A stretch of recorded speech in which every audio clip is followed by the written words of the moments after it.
Alrighty, guys. We're gonna get started in about 4 more minutes.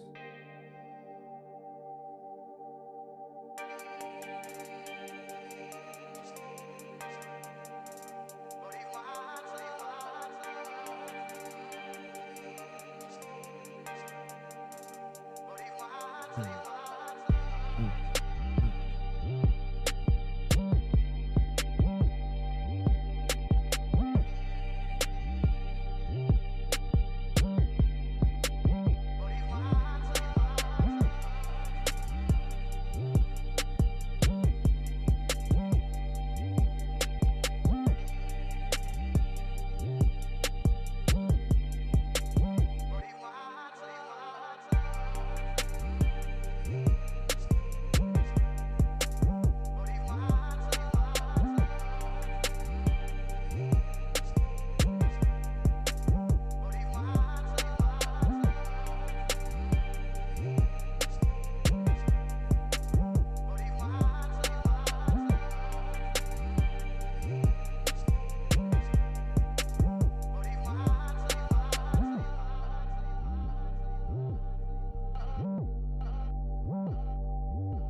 yeah, duh, duh.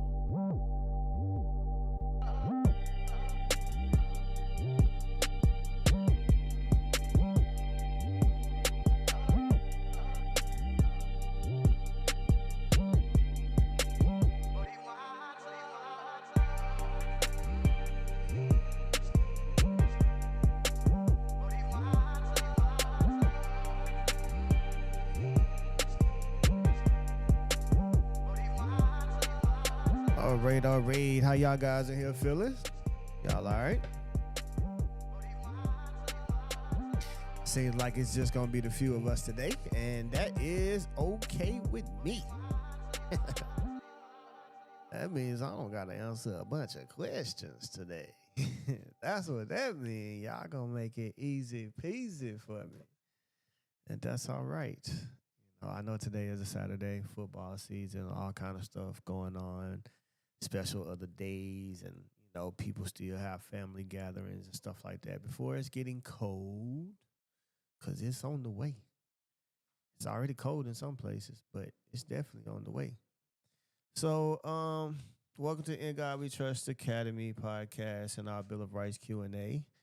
For those of you that missed that class, pretty great class to me. What you guys think? Great class to you guys? It was amazing, amazing. Great class. Very good. I thought it was pretty dope as well. Um, so always just appreciate you guys for your participation and everything that you guys do in making this possible. And just know that Mike's keep running from Call of Duty. So just want to put that out there since he just came in. But yeah, man, it's always great to have you guys and being able to be present and do the things that we do and learn. Um, whether we're many in numbers, few in numbers, it's always great to gather and do what we do, and to know that you're never alone on the mission ever, and always a beautiful thing to be a part of. So, with that being said, let's go ahead and hit the record button. We're gonna get this started for you guys, and whatever questions that you guys have, we're gonna talk. We can chop it up. Since it's just a few of us, we can swing the door all the way open for quite a few questions. Y'all cool with that? Yeah, we can talk about it. I don't gotta control the traffic as much since it's just a few of us. All right, so this is the Bill of Rights Q&A of In God We Trust Academy, and again, like I say, appreciate you guys for your participation and just taking this information further and being able to apply it and just come back and always showing that everything that we've done and worked hard for and just getting the results and receiving the results in these things. It's just great. So again, appreciate you for helping me see this vision and being able to carry it forward as well. I think it's more than just like a teacher student relationship or whatever. I think it's more of us inclining as a community and still being able to, you know, bring our knowledge and wisdom and being able to apply those things and come back and being able to share, knowing that you had success after something we just literally studied. And I've had quite a few people do that here lately. Certain things we just went over and it was like, hey, yo, I bought the child support thing and such, and yeah, we definitely got the license reinstated and et cetera. So just to hear those things to be done is just shows that, hey, what we doing is definitely on course, and it's going to be a whole lot more that we get into for sure, just in our deeper studies, because like I say, I don't ever think that it's the end goal as to where we at right now. um, Freedom and liberty, that is something that is always constant that need to be protected. So it's never an end to that. If that makes sense to you guys, it's never an end to it. So since it's not an end to it, then hey, let's get on what we supposed to be doing.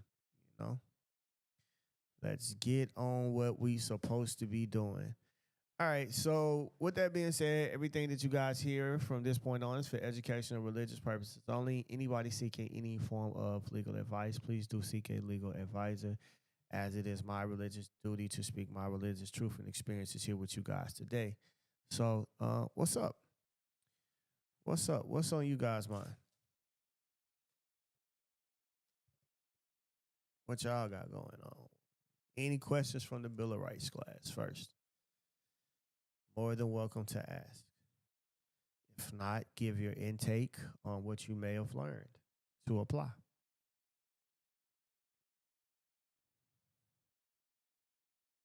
Anybody, you're more than welcome. Cause I mean, I ain't got no questions now. We can go. We can go back to party. Nah, I'm serious though. Like, go ahead, Ricardo. Eric, Uh huh. I don't have a question, but I just wanted to say how important the class is that you gave, because I've always said people don't understand or know their rights, and you did a wonderful job breaking it down. And I mean, oh my God, when I was listening to you, I said he needs to put this in the school system, back in the education system, because they took civics out of school. Facts. And what I want to say is, I keep telling people, y'all keep getting ran over because you have no rights. And it goes back to, I've been following you since mid-season work session one, and you always said you have no rights until you insert your rights. So, prime example, what I'm talking about people don't know their rights. When I took my daughter to court in December of last year, I always send notice ahead of time how we coming into court. So we were there in October, and I sent notice so they knew we were coming into court, how we were coming, and they made us last. Then when I sent notice for the December court hearing, when we went in court, the doors open at 9:30. As soon as the doors opened, the bailiff opened the door, about 50, 60, 70 people stood up to go into the courtroom. The bailiff said no family and friends allowed in the courtroom today, only those whose names are on the docket. All them people sat down. And I just looked around and I'm just like, wow, they don't know their rights. They don't know that this guy is a public servant. The judge is a public servant. That's a public building, and they have a right to enter that building. Exactly. Nobody, they did not know their rights. They sat down and didn't go in. So it's like, I'm going in there because I know it's my right. So when it got time for my daughter to say her name to be checked off, she got checked off. I went right behind her and I dared somebody to say something to me so I could just let them know that it's my right. But they Facts. didn't even question or ask anything. But that's what I say. People don't know their rights. Eh, That's all I wanted to say. Yeah. Excellent class. I've I've been in that type of situation before, and I'm walking in as a witness. You ain't stopping me. I'm a witness to the whole court procedure, everything. Yeah, you ain't stopping me.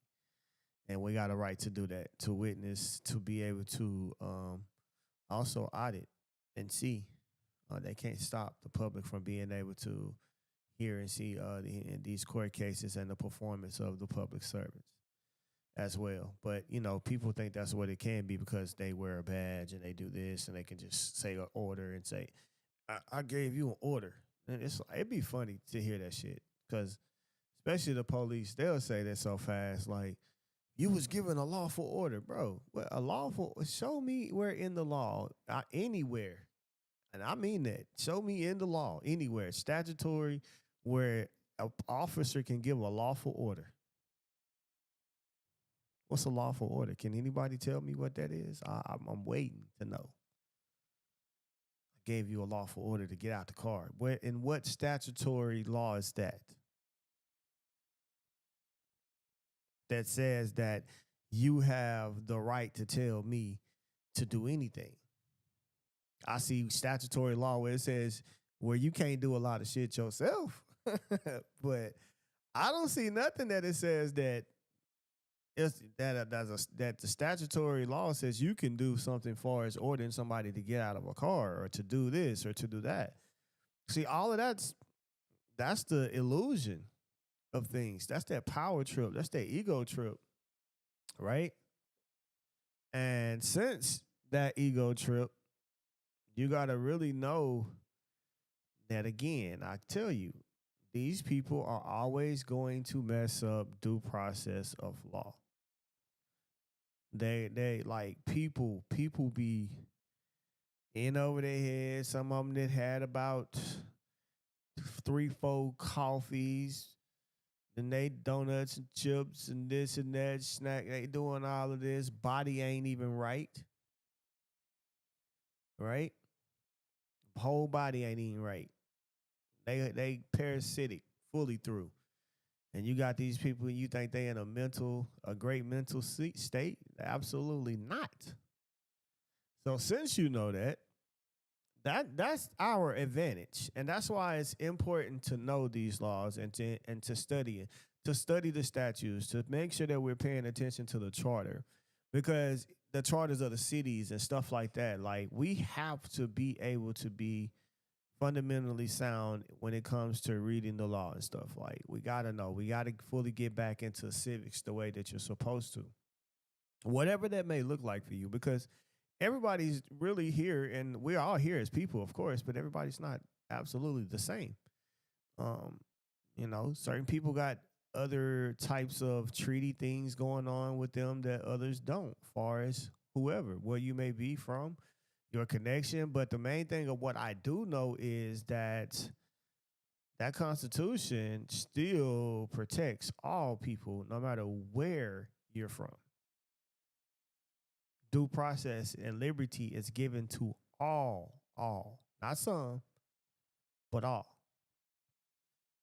So that leaves us to the point of, do we know when, where, and how to exercise those things, right? Can we do that? And if we do that, it places us in a position of where we have order, where we have structure, where we have control, and we can absolutely make sure that we win. But the people have to get back into being fundamentally sound with the law. We just, like, and it's crazy because and your emotions don't matter, first and foremost. A lot of you guys see a lot of comments in these sections about when the police is doing crazy stuff and all that. It's a lot of comments, but the truth is 95% of those things are said out of emotions, not in the form of what the law actually says. And that's why we have to be careful. And, we all got, a lot of people, we got children, we got in our communities, and these young men and young women, and, being put in situations, and they don't know the law. Y'all gotta know, like, these some of these people have a real vendetta. Like, the thing about being, I guess if you want to use the word, I'm gonna say the thing about being evil. Let me put it like that. Evil is not something that can be physically seen, like, as a feature of a person that you can see, like you see a nose. You can't see evil, if that makes sense. Like, all you see is that person. So until they show you an act of evil, then only then can you consider that person being evil. So what I mean by that is these officers, man, they got a whole, yeah, they look like they protect and serve, but that what they're going to do in their actions when they get a hold to your children and they don't know, like your children don't know their rights in any form of situation. Next thing you know, they done already got all type of information, made up this, made up that. It's just better to know than not know. And I'm always say that. Put me in the knowing, right? Put me in the knowing.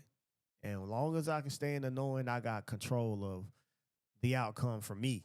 I ain't gonna say for everybody else, but definitely for me. You know what I'm saying?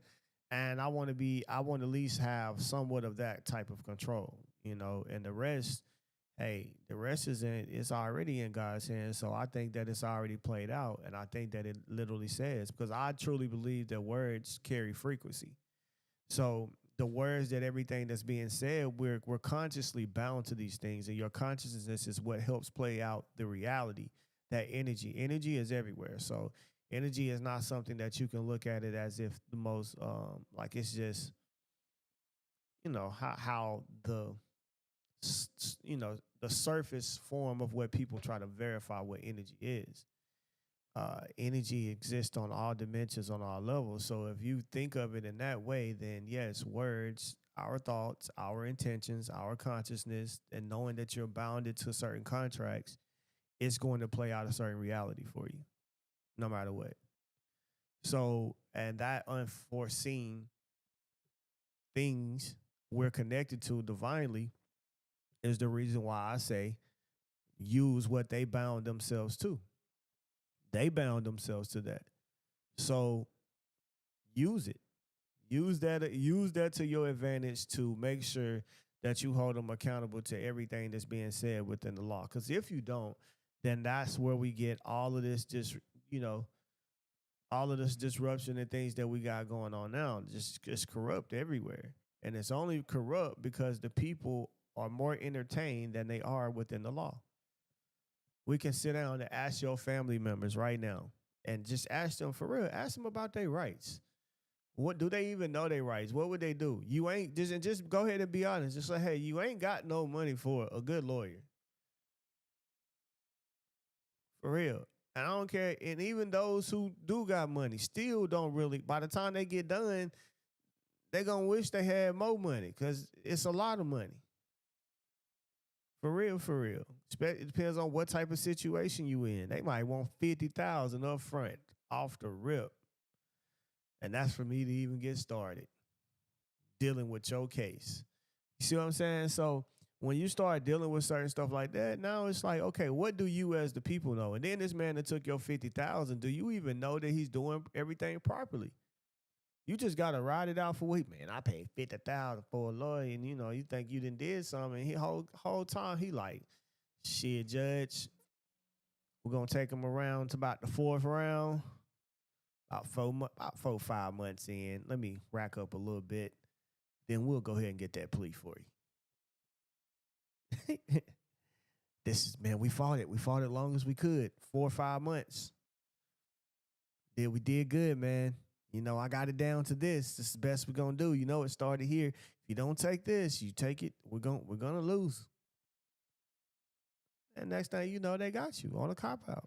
50,000 plus whatever else you didn't pay throughout, and that 50,000 was just to get started. I didn't say that was what all in all, but y'all think it don't happen. Man, I didn't seen it happen like that. I ain't even got to say. I know I didn't seen it with my own eyes.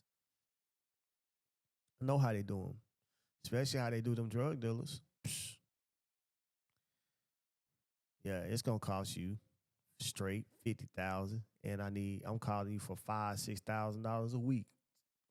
I need another 5,000 to do such and such. Yeah. Y'all don't think it's that real, do y'all? Do y'all know it's that real? It definitely is. It's that. So that's why it means that we have to learn how to literally operate and stay within the law ourselves. Because if we don't, what we're going to find out is that we're totally ruled by corruption and evilness. And and we're allowing it. We're actually participating in it because we allow it. When you see something and you're tired of something, you do something about it. And you don't make no excuses of what it's going to take to make that change. And that's just what it is. And then when you have children, it's like, okay, are we going to leave this to our children, or are we going to, you know, what are we going to actually do? That's the question. What do you guys think?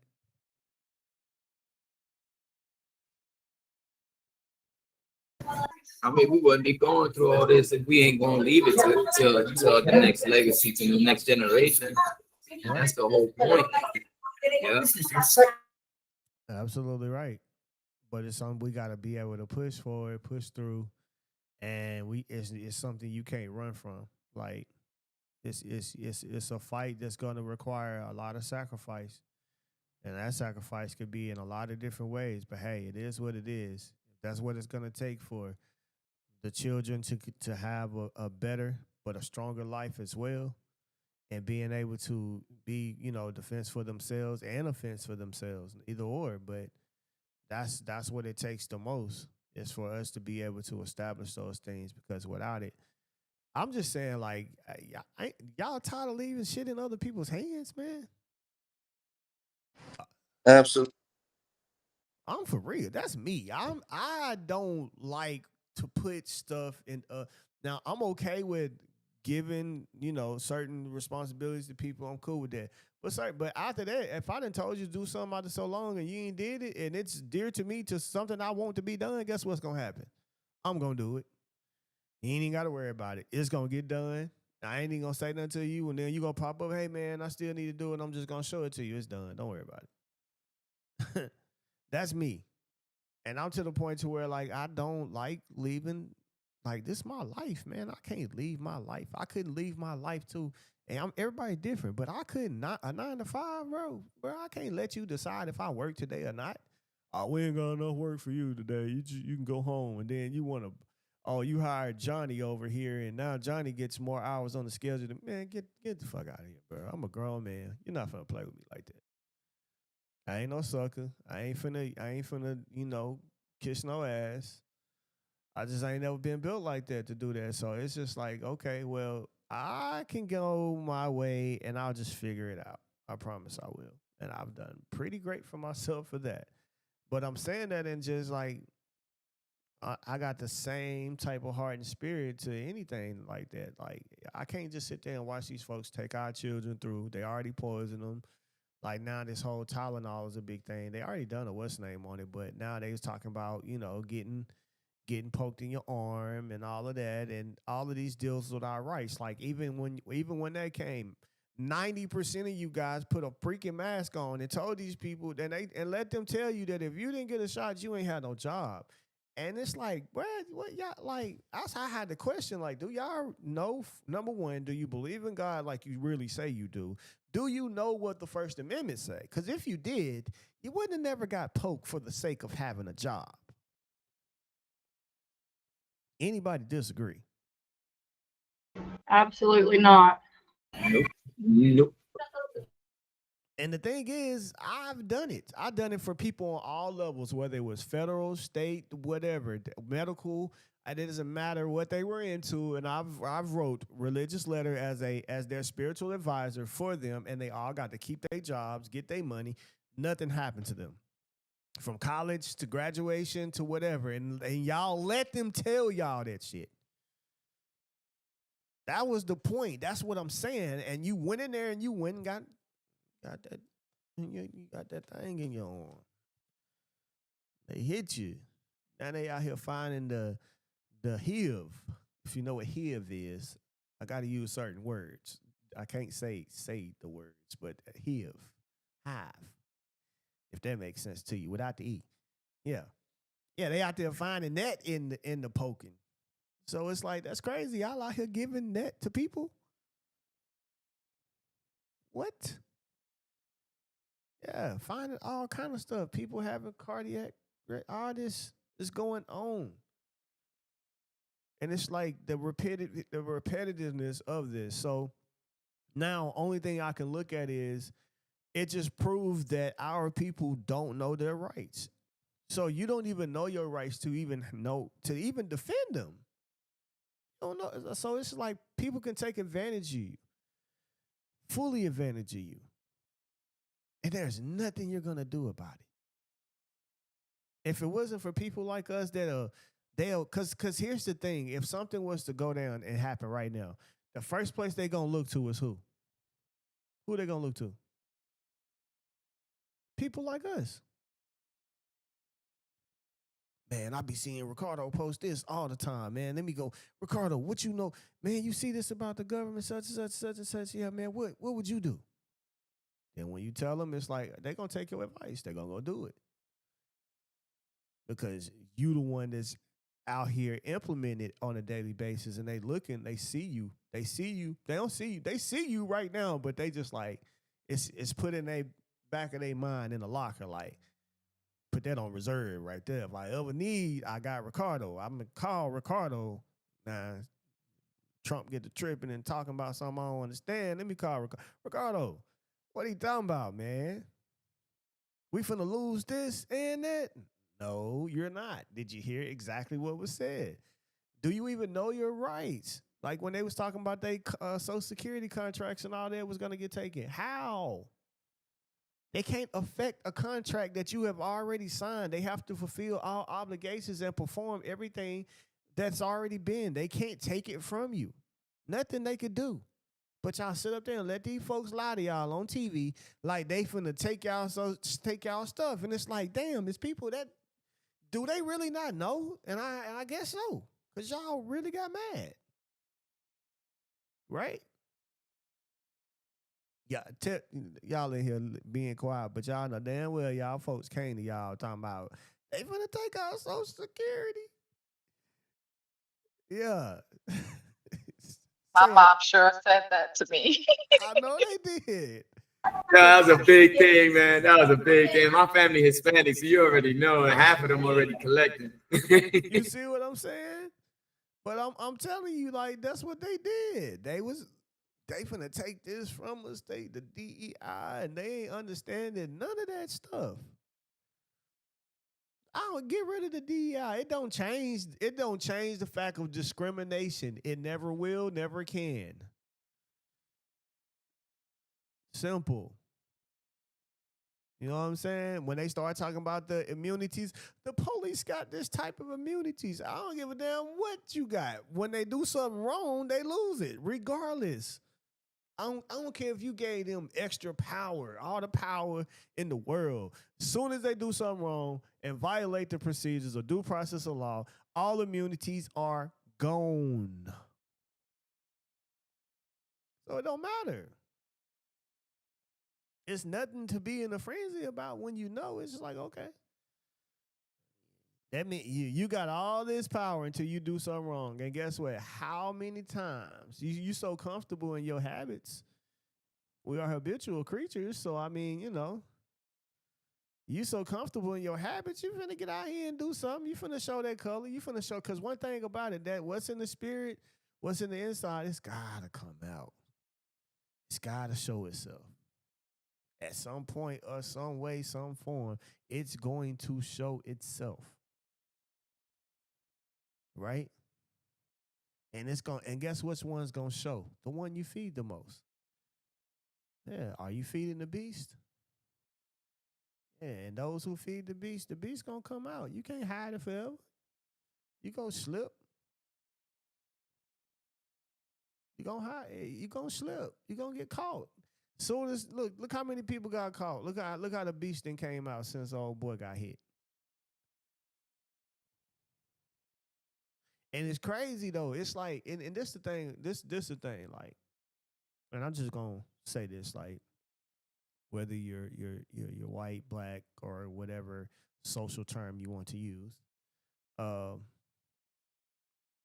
for a lot of us that grew up in certain places and seen certain stuff, it's like, bro, that shit ain't no different than somebody coming down the block spraying, bro. Like, we see it, seen it. that dude ain't no different or no special than the next person that got hit.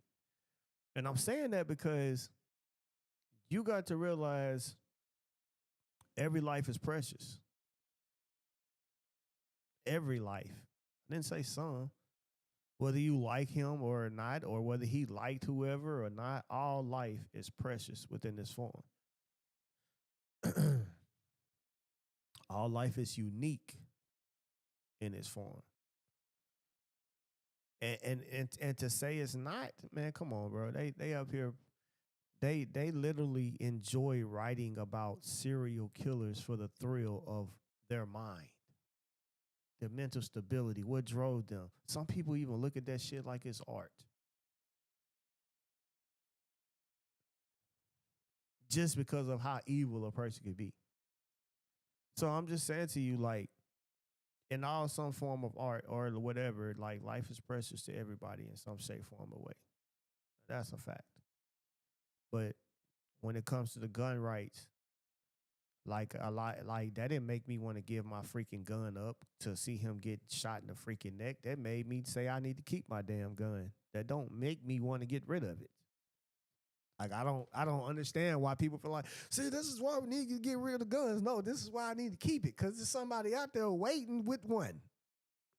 Yeah, I'm keeping mine. And you should keep yours too. Because we all got the right to bear in defense. Now, the only way we're going to be taking guns if we got people out here that's not using it in defense. But we got people out here crying that they're using theirs in their defense because I'm in fear for my life, for my safety and your safety. So for your safety, and that's also against the freaking law, guys. Don't be letting them put you under bullshit. For my safety, I need to put you under handcuffs. Motherfucker, excuse my language, but show me where that's at.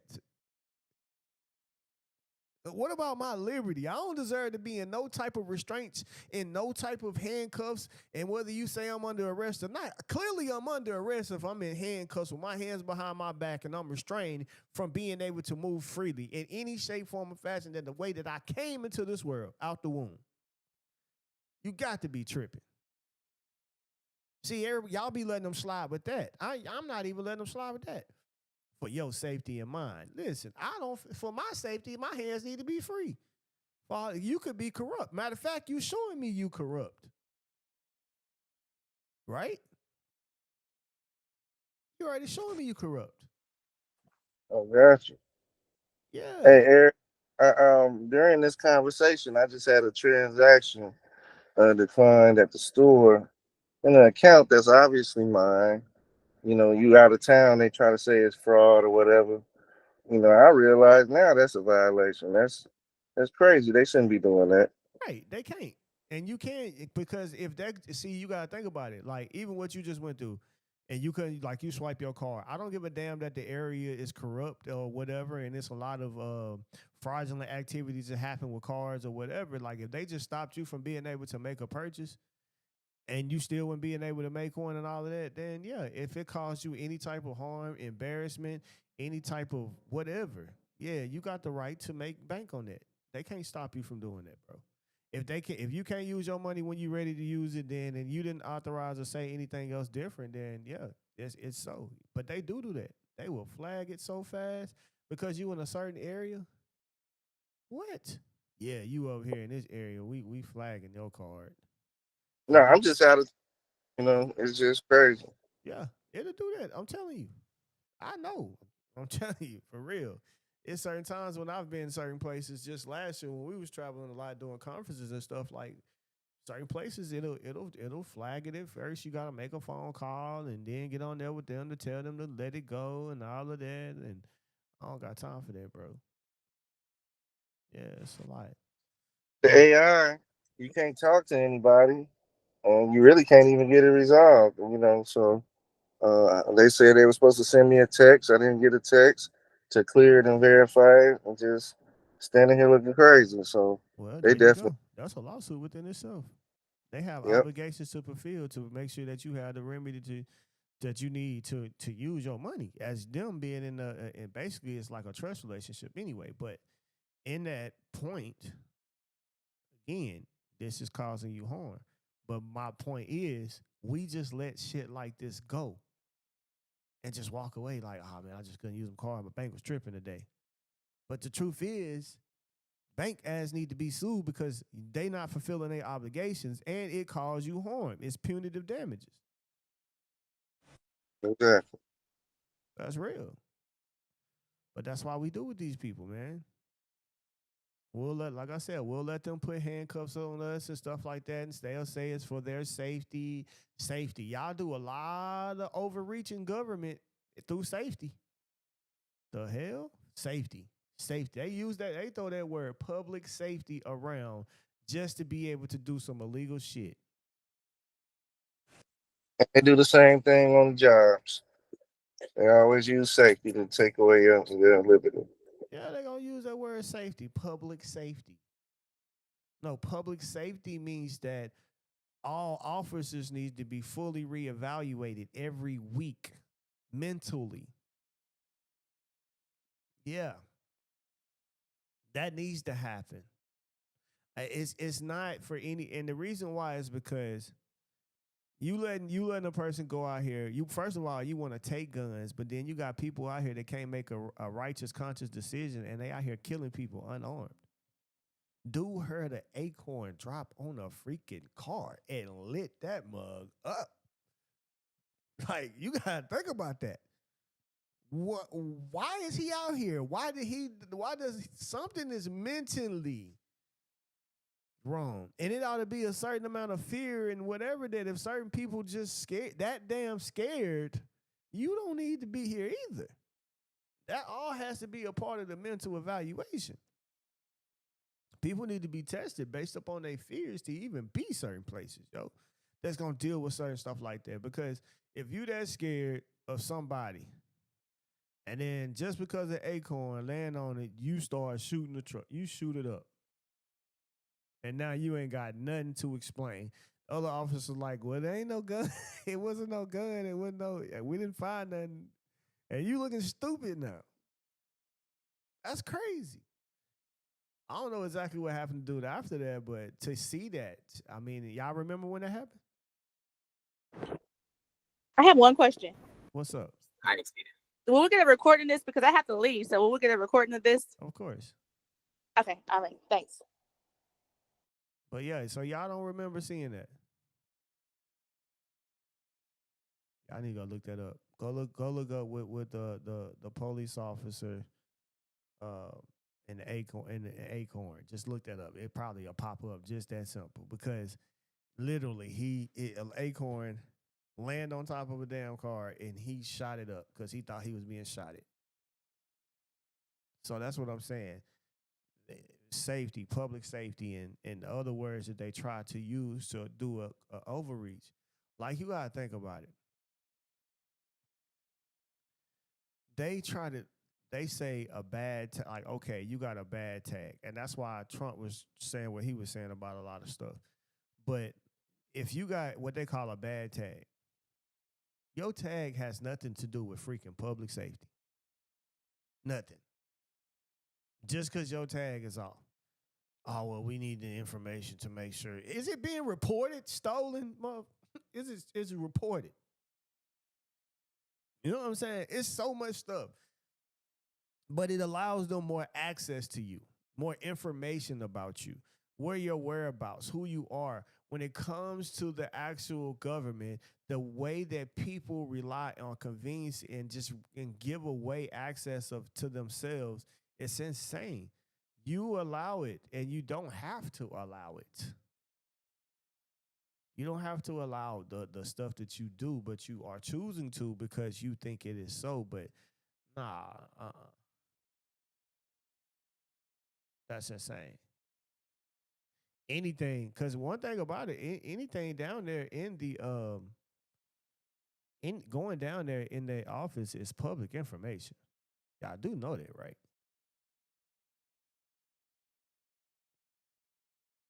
It's all public information. To the office. Huh? What do Where you are we mean? talking about? Yeah. Yes. What you say? I'm Did you say go ahead, say it then. DMV. Got you. My bad. I thought y'all knew what I was talking about. I'm tripping. I get to talking like this sometimes. But the DMV, like down to the DMV or down to the county, like for us, you go down to it's in the county. So when you go down to the county, anything that's recorded in the county is literally listed as public information for the people. So that's my point. And you think about all the information that you are literally giving away about yourself, who you are. And that's why I say a lot of people be so quick to go down and try to put their trust on the record. I want to put my whole trust. So you just want, like, that's crazy. Like if you it's leaving yourself open to get yourself what do they call it? When somebody take you and they take somebody, your children, they try to bribe. What do they call it? I know what I'm talking about. Ransom. Extortion, ransom. And extortion, either or. I mean, and it's also people can plot on you. They see who's next in line. They see what type of wealth you got. It's a lot. So the less information, the best. And a lot of different things. But we're opening the door to leave it to them. Man, we don't challenge these things. Like we say, what's public? Okay, well, you don't got your tag registered with the state. Well, you know what? I got a tag today. I still shouldn't have to register. Just still let you know the car's not stolen. So we got that part out the way. So now what's the situation? What's the problem? Anybody hurt, anybody damaged, anybody whatever. But now they got this way where they placed all traffic relationships under what? Public freaking safety. And that public freaking safety ends up violating rights that were established. And the only reason they're going to stay to exist is because you guys are not going to say nothing. Public safety is not having where water can build up on the road and somebody hydroplane into a ditch. And if that happens, then that means that you should be fined and sued for violation of public safety. Because who has the upkeeping of the road? Either the city, the state, the city or state, right? Yeah. Yep, or the county. Or the county. Well, that goes back to the state. The county and the state is one. But that's the same. You know? That is the same freaking thing. And that's why we have to really, really, really start holding them accountable. Like potholes, I don't care what it is, man. You could be on a curve. You could be on a curve and the road is set up and it ain't enough light in there, so you ran in the ditch. You can sue them because it's not enough light. Public safety. We'll flip it right back on their head. Y'all think I'm playing. I'm just saying, like, that's what it is. That's the game they trying to play. So play it back. It's really that simple. It needs to be a well-lit area. This is dangerous. This road is dangerous the way it is. And if you don't have a light here, well, public safety. But they use it, though. They use it on so much other different things. And we could also use it against them. The officer does not have a tag light. Take the officer's car, truck number, etc. Write him down. Write everything down about him. Then all you got to do is just say this is a violation of public safety. Yeah. You can do that. If they use their emergency light, violation of public safety. That was fraudulent. I slammed on my freaking brakes. I almost got a freaking whiplash because I thought you was on an emergency, but you just turned your lights off. Right? What court would that be, Eric? Sure. We're going after them. Real talk. We're going to sue them in their own court. We're going to go sue them with their own bond. Like down here in Alabama, it'll be in the circuit court or something like that. And I'm going after their official bond for violation of public safety. But I'm saying, like, if we was really like that on them, I promise y'all, they would not do half the shit they do. But I don't think people know that. And I think people, like, we disregard stuff and just feel like, oh, well, we got so much other stuff to do, or it's too petty or whatever. Like the more petty, the better. Like they had, you remember? Did y'all see the one where they had the sheriff doing donuts?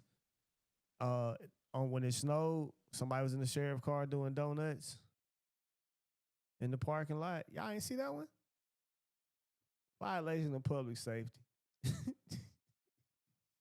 Here in Nevada, the DMV Social Security office and the school district was cyber hacked with everyone's information too. So Lawsuit. I think that's a perfect lawsuit. Yep. Lawsuit. Hey, but ain't nobody suing them though. Quick lawsuit.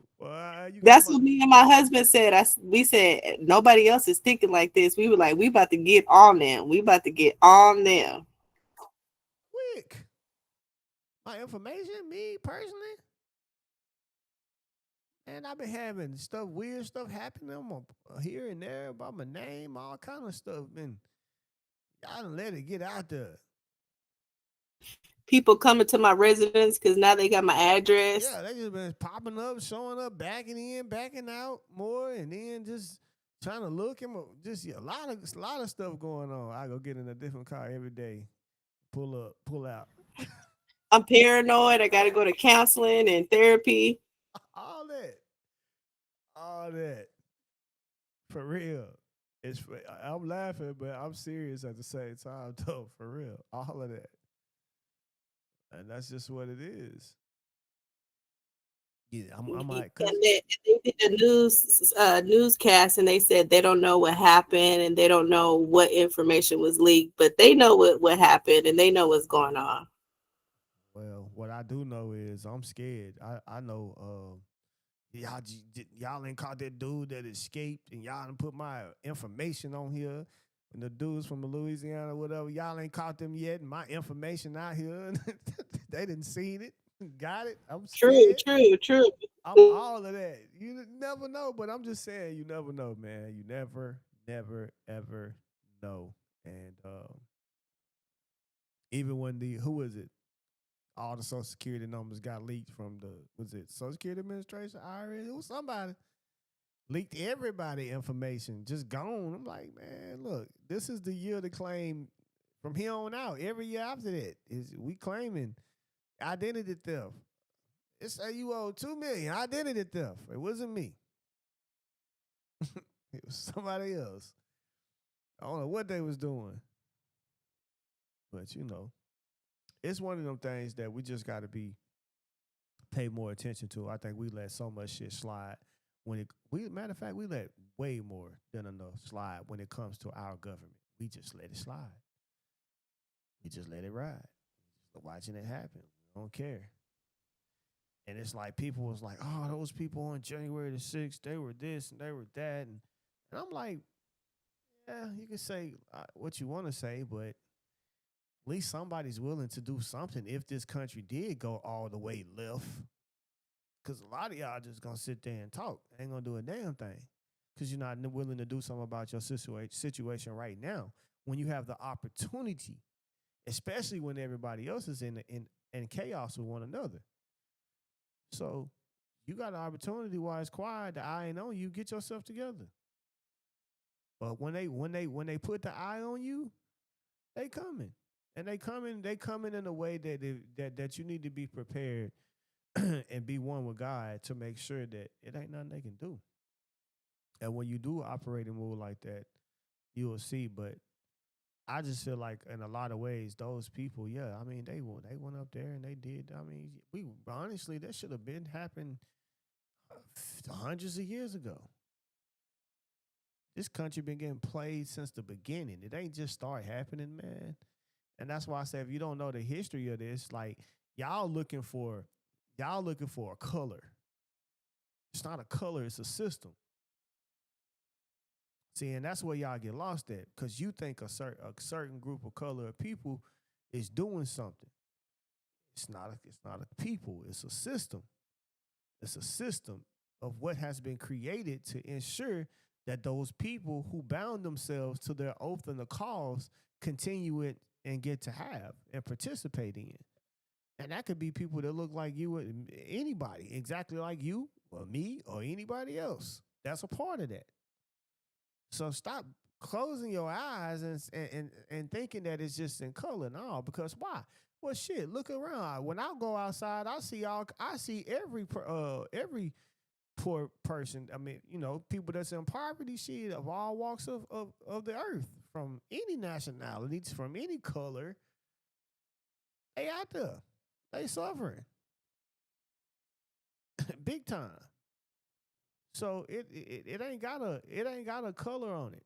Poverty don't have a color on it at all, and they ain't putting one on it because they capitalists. They don't care about that. Now, are people out here in nations ensuring that they people survive? Of course, you're supposed to. That would be the dumbest thing not to do. So if you feel it's a certain type of way, that means get in line. But why? Why can you do this? Because you got the right to do it. Peaceably assemble. So peaceably assemble and get your people together.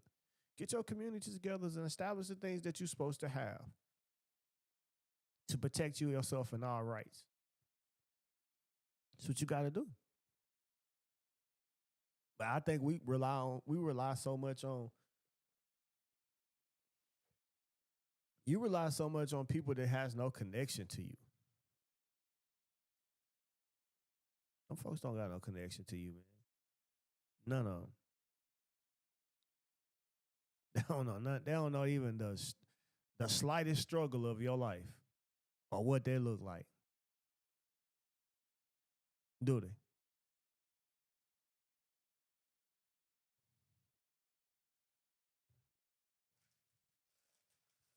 They don't know. And since they don't know, how can they make a decision about what needs to happen for you? What does that look like? You know what I'm saying? They can't make that decision. So again, you got the right to peacefully assemble according to the First Amendment.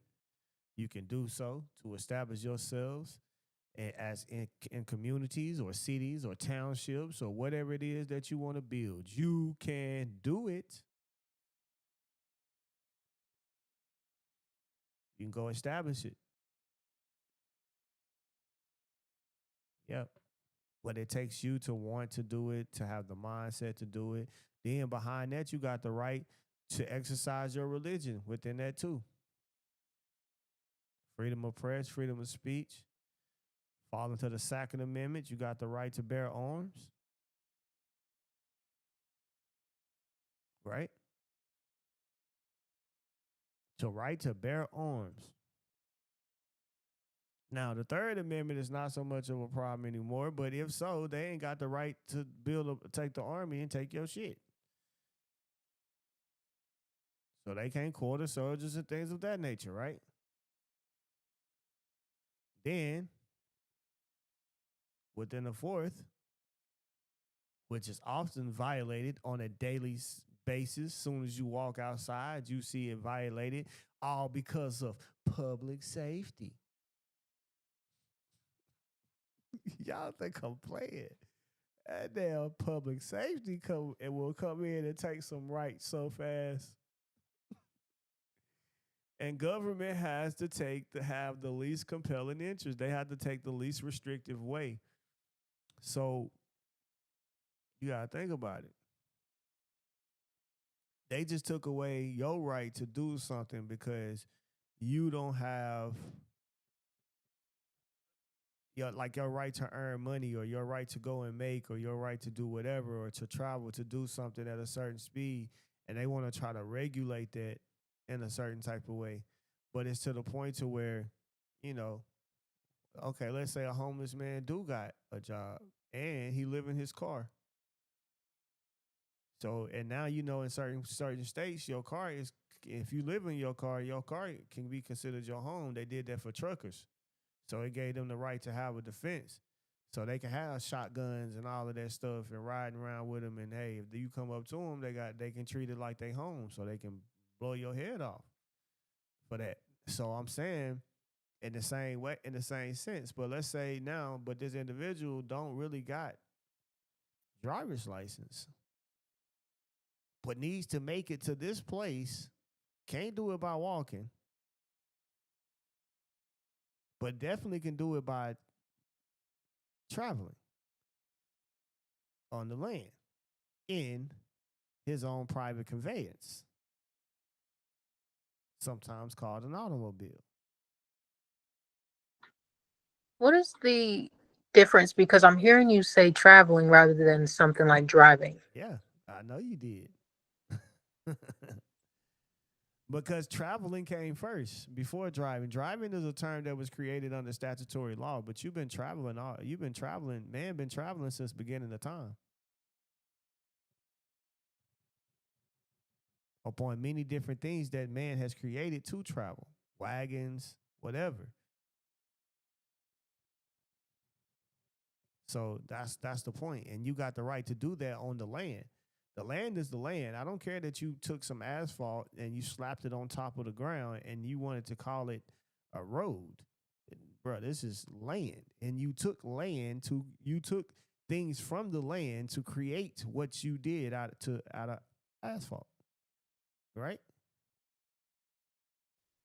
Yes. So is what they say registering your car through the DMV not mandatory? Is it mandatory if you're going to be driving commercially? Yes.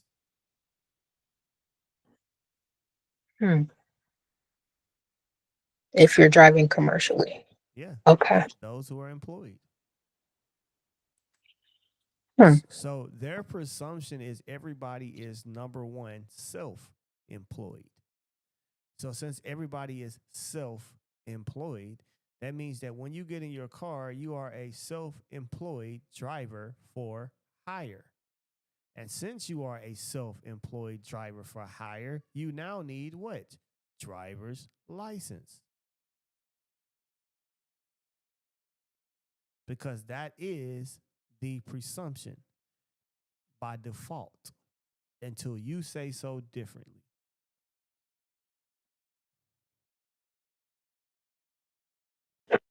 How is that so? Like, why is that the default way of looking at this? Because you're operating under dealing with the rules of commerce. So they have to assume that everybody out here is automatically out here making money because you need to live. So they think you're doing it in a profitable way in commerce. So if that's the case, then let's just assume that. We'll just tax you and do this first. And if that's not so, we'll give your money back. But you need to clarify first that you're not doing such and such, such and such. Got it. But see, that's the reason why taxes is voluntary. It just means that it don't mean whether you pay or not pay. It means that you choose the tax category that you're volunteering to be in. And according to that category is the obligations that you must do so. So nobody made you file a 1040. You just did it because that's what they told you to do. You got 709, 706. You got 1041s if you're moving through trust. You got all kind of different other forms. It just depends on how you're operating and maneuvering. But all of this is still voluntary by choice. Nobody made you do it. Nobody made you choose it. But you're the one choosing to operate the way you do. Nobody told you to withhold any tax, do any withholding on your taxes on your W-4. What was the point? Especially if you're gonna if you're moving in trust, if all of that money belongs to the trust, then why withhold it? It's already non-taxable event in the first place. It's just different, man. When you start thinking about it, and it's a choice, you choose it. So we just have been taking everything according and doing everything by default. What was presumed against you? What was assumed against you? And we walked into it because they said that this is who you are. Just like they talk to U.S. citizens. They speak to U.S. citizens all day, and everybody automatically just assume because they get up here. That's just like if I just get on here and start saying, speaking to y'all, and I'm calling y'all the citizens of Peachmall. And every time we get on here, I call y'all citizens of Peachmall. How are you guys doing today? And I'm just saying, I constantly do this to your mind, citizens of Peachmall. Before you know it, you're going to say you're a citizen of Peachmall, and you're going to tell your children that they're citizens of Peachmall. It's because you're allowing me to keep saying this. You just, and I'm saying it when I speak, I'm addressing it. And then you're gonna say, well, the president spoke today to the citizens of Peachmont, and he said we need to do such and such. Now you're included, right? I'm curious, where, like, they've assumed everything about us to for us to see them, see ourselves as they see us. But like, where do you, I guess, what are the first steps towards learning where these assumptions began? So then we can take the first steps to adjusting that. I mean, it's at birth. That's where it begins. The presumption is based upon whatever they're going to consider. If they see a dark melanated child come out the womb, they presume black. Yes. So until you say different, black is going on down as the race. You could literally tell them white right then and there. Mm-hmm. That's what they had to clarify my daughter as white. Absolutely.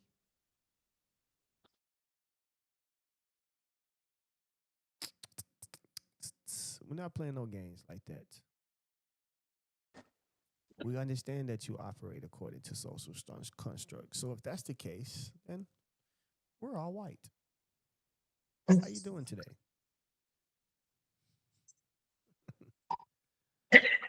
You know, my name's Eric Ingram Bay, the white guy.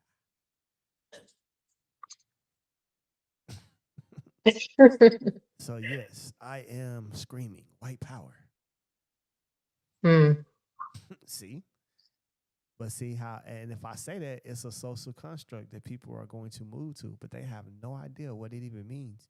And then when you go read what white relates to, it relates to all original people from over in, well, what you consider to be North Africa, Asia, Europe, etc. Well, for some reason, we just love to say that all people developed come from Africa.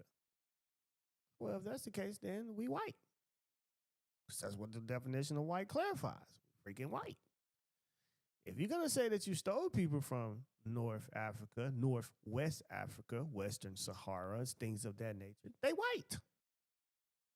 Like you can't change it because they still these original people from this group or whatever area. And this is the game that they play. And like let me explain this to y'all. It's so stupid to the point to when I start realizing like what they're saying, and I'm like, hold up. Really, no matter what they're saying, they can't stop you from claiming whatever because they don't know you. They don't know shit about you. Nothing.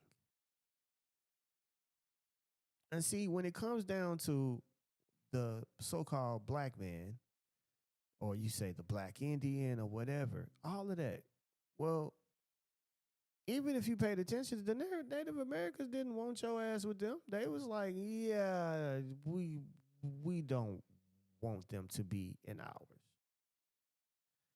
And everybody had a problem with that. And it's like, why we can't be over there? And then when you go actually read the treaties and what they were saying in those type of treaties, you were supposed to go over there and start your own. It was you're supposed to do that. You're supposed to be in your own sovereignty here. And the deal was to be fully protected. You can be an independent nation and being only dependent upon the source of the whole entire country as if you are a state. Say they allowed the tribes to have sovereignty as a state, like the state of Mississippi, Republic state of whatever. But they wanted them to be a part of the protection of the whole entire country. And the reason why is because if we go to freaking war, hey man, this is on your land too now. Hey, so you just gonna let them come over here and shoot the shit out of us and burn up your crops and stuff? So you might as well go to war with us too. And that's how you get the Seminoles, the Buffalo Soldiers, and et cetera, and all of that good stuff. just in case y'all got history a little twisted up. But I mean, we're here. And throughout history, a lot has happened to where now you got people who are within the states and then who are allowed to be within the states. And if you were of the some form of tribe and wanted to live that way, you wanted to come off the reservation of land, then you had to come in and be under social construct. But the whole thing was you wasn't supposed to go in there and let them call you black and Negro and Hispanic and all of this shit. We white. Still. Do you know why?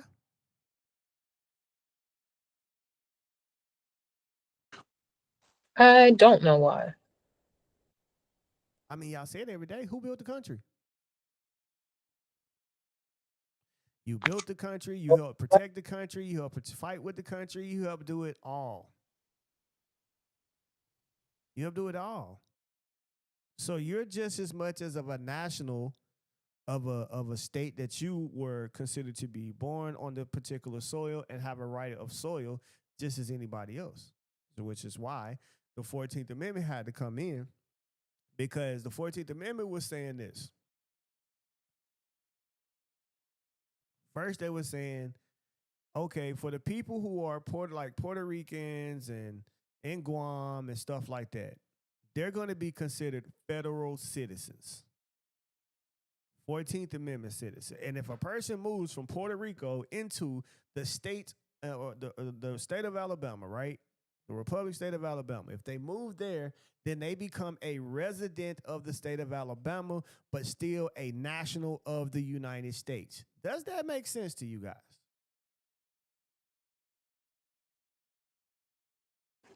Not quite. Okay, I'm going to break it down to you one more time. Do you know what the United States is?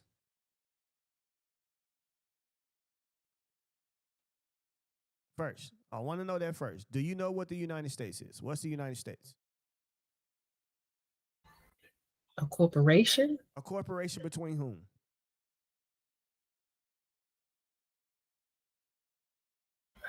I don't know. Anybody else? I don't know either. I want to say the Federal Reserve.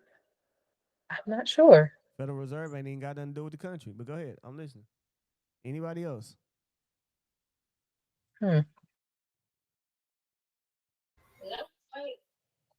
England. The crown. The crown? No. No. Listen. The federal government, which is the United States. And the reason why we call it a corporation, because it's a corporation of the Union States. So the Union States came together and created the federal government, which is a corporation owned by the Union States. Got it? So now, the Union States itself is its own country. So you got to look at Florida as a country. State and country can be, we'll say, similar in this situation. So Florida came in, and that's the reason why you see that all states are still holds their Republican form, which means that they're able to still have their own constitutional laws and still run their own state as a country. And not to discriminate or against any other citizens of any other country, such as the state of Alabama, the state of Mississippi, the state of Georgia, such and such, right? It's the difference. Okay?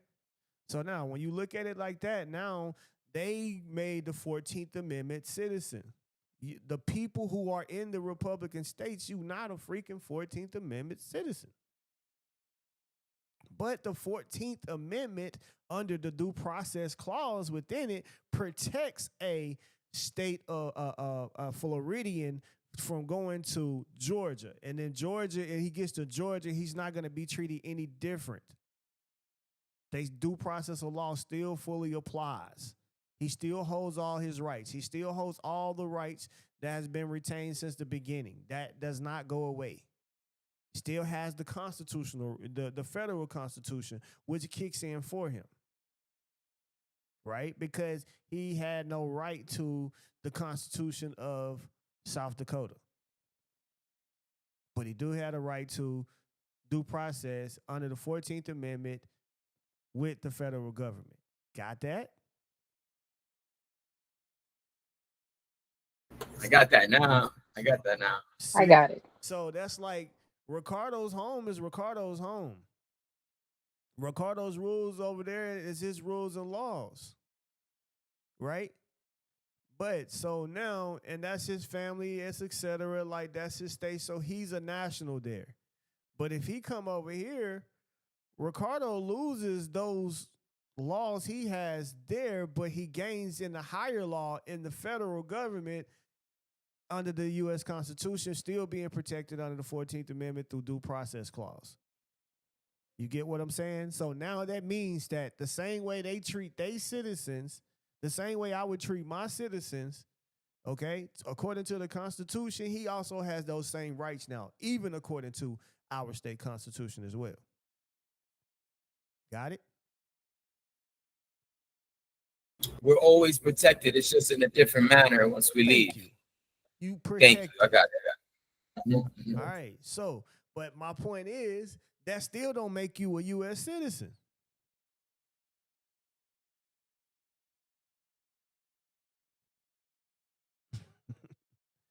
It don't make you a U.S. citizen. It makes you a national of a particular state, and it also makes you a U.S. national of the United States and a citizen of a state, but never a U.S. citizen. A U.S. citizen is those who are citizens abroad. Like if somebody was born abroad in military or whatever, right? So now they have right of blood because their parents are considered to be nationals of a particular state. They have right of soil. So now they're able to be a 14th Amendment and be claimed. But if you're born or naturalized in these particular, then again, they have the right to be considered a citizen of the United States and a resident of the state that they reside in. So that also means they protected according to due process. So now if somebody wants to if they want to go live in Georgia, they can live in Georgia. They can live wherever because they are were accepted under the citizenship, which you can go read it and you will see it. But the reason why they wanted to take so much of it away is because, well, people were just coming over here being born and being able to stay and all of that through natural, what they call the naturalization law.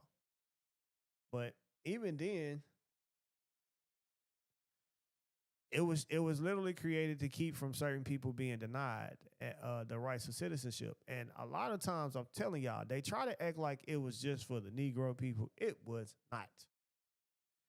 Because during that time, they were selling here to come to America to live the great dream of America. And the great thing about the dream of America was all of these people were leaving these particular governments and stuff like that. And there was this new discovered land that they get to. And they get to come over here and they get to rule it the way they want to. So every day, and now you got all these people coming. But here's the thing, once they start establishing this, like a lot of them were immigrants. Irish people, immigrants. Bro, they were immigrants like hell. For real. Like, go back and just watch. All you gotta do is watch the old shows. All of they telling you who is who came when they came, and why, and why we say we call them Caucasians, white people, but the truth is this difference between them, and they know it, and they don't fuck with each other like that. They mess with each other enough to keep you out their circle, but the truth is, it's some difference. And to them, the Irishman was the bottom of the freaking barrel. He was tip shades above the Negro. And pretty much treated like like the woman.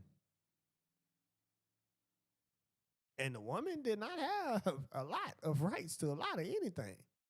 So that's why I'm saying, like, go back and look at history, go look at what happened and what is and what ain't. And it's all up to you, us as people, to discover what that is and being able to declare who and what you are. So when it comes to knowing this, it's you still got the right to the law. And here's the thing now, like, it don't matter if you don't know who the hell you are.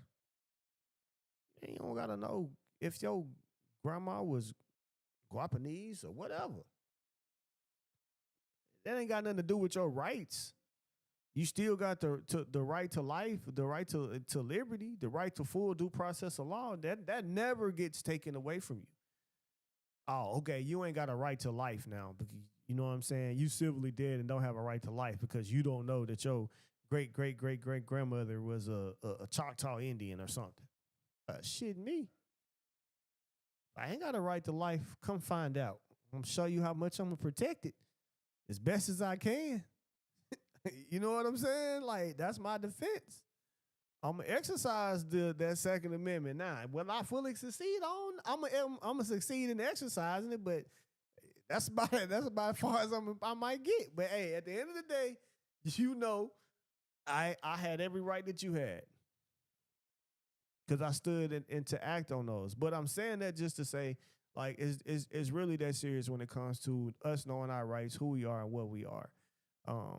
It takes a lot of thought to put into this, and a lot of us don't know. And, you know, I feel like the closest thing I can be into knowing who I am a child of God, and God did give me the right to life, the right to liberty, justice, and righteousness, and what we call equity, etc. All of those things have been established within the law and order of itself, of the natural order of law. So since I know that, then that is exactly what I can be, because if I'm going to be anything, as I always say and been told growing up, before you call me anything, I'm a man first.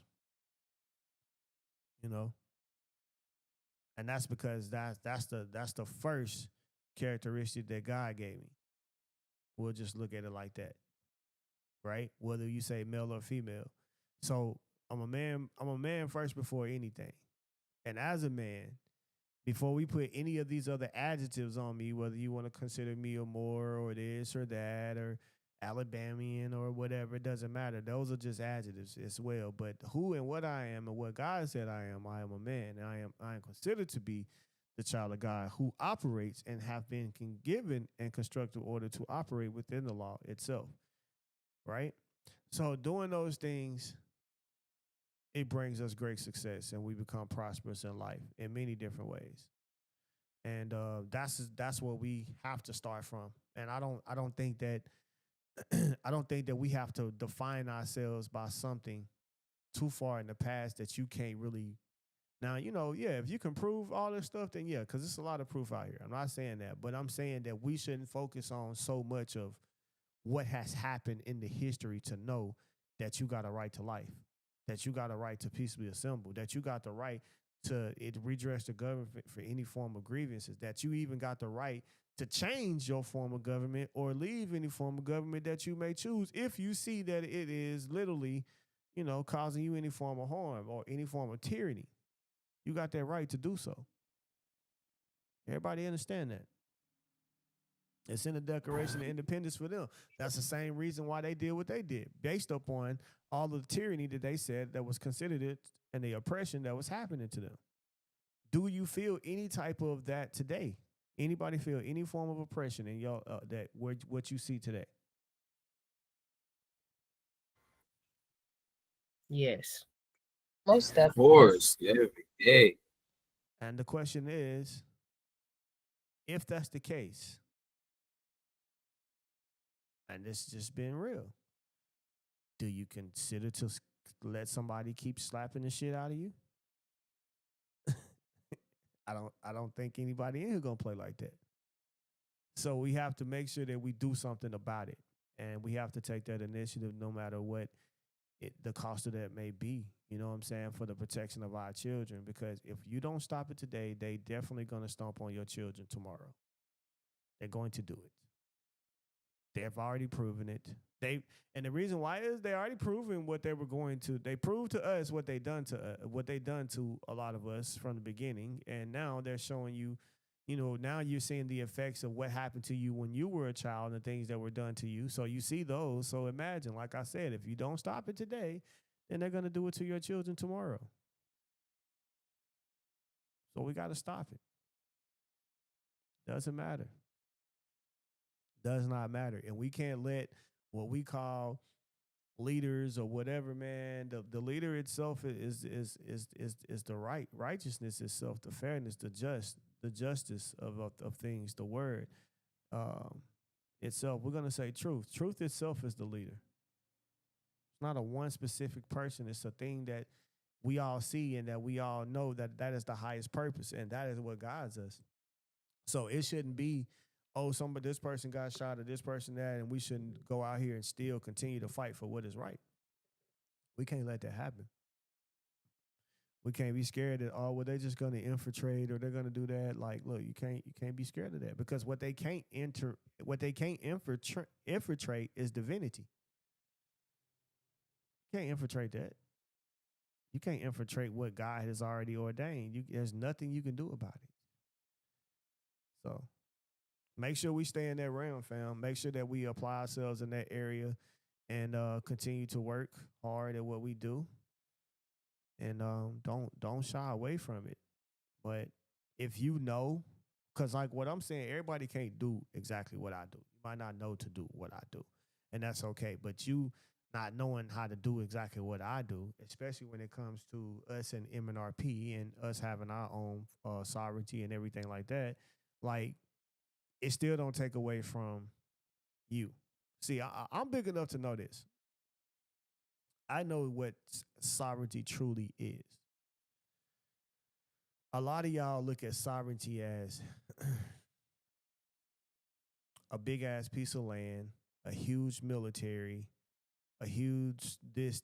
That's what you see sovereignty as. And that's not it. Sovereignty is one thing and one thing only. It's when you fully govern yourself.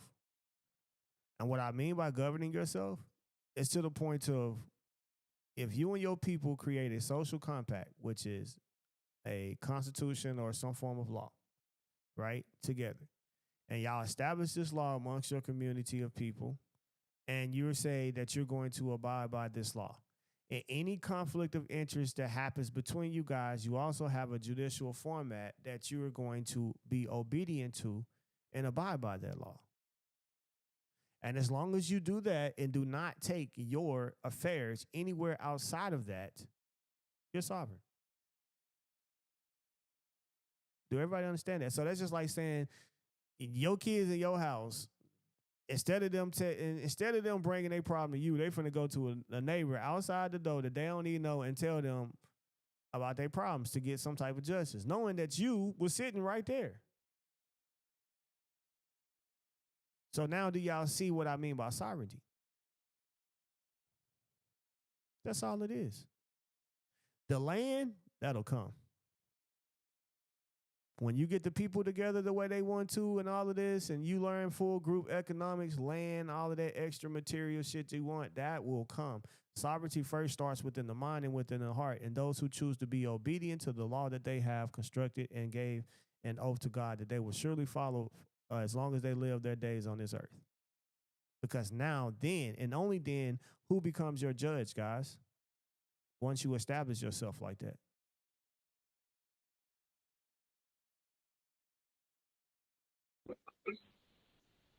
Who becomes your judge?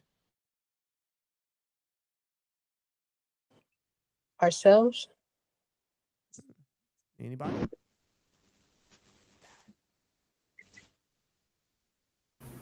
Who we God. choose? God. God. God. Because God is the one that says what? He created our nations and he destroys them. He's the one that sets nations above others. So only then is God judging you. So now you thinking that you got something to do with, like, and see now you got to really understand that sovereignty within itself. So be faithful. Be faithful to the few that you do have. Be faithful with what you do have and construct and abide within that law and learn to build.